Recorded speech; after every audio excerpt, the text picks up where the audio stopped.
As the United States flexes its muscles, sorry, I meant missiles, it's bombed 7 countries in a year, and warns that Greenlanders should accept the US taking over because no one will come and fight for it, let's pause and ask the question, is this an effective long-term foreign policy strategy? To go back to the Peloponnesian Wars, it was the Athenians who said, the strong do what they can and the weak suffer what they must, as they warn the Melians, if you don't fight for us against Sparta, we will kill you all. The Melians refused, and sure enough, the men were slaughtered and the women and children were sold into slavery. And it seems to be an example, therefore, of the powerful doing whatever they want and getting away with it. There's just one problem.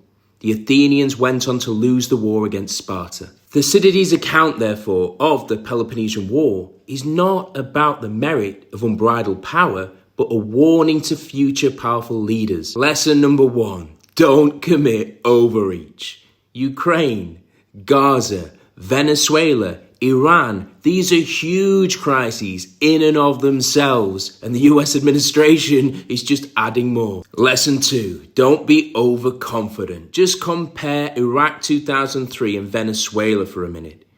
Bush was declaring mission accomplished.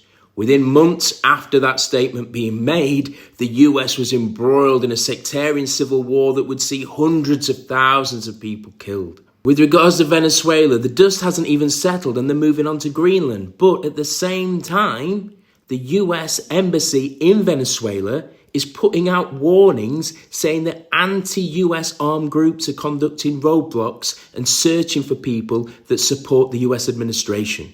In other words, this ain't over yet. Finally, lesson number 3. Keep your allies close. Keep them reasonably happy.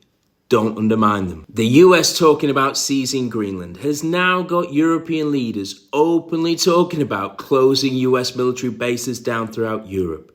This will make European powers weaker because they operate under the US security umbrella, but it also makes the US weaker and emboldens China and Russia. Is America First a long-term strategy then? Well, it depends on the objective. If it's to assert US supremacy around the world, the US administration doesn't seem to be learning the lessons from history. Yes, you can win the battle over Greenland, but you're undermining your long-term foreign policy goals. But, and it's a big but, if this is really about Trump just increasing his profile and status and making his family and legacy richer than he could have ever imagined, then hell yeah, he seems to be getting away with it.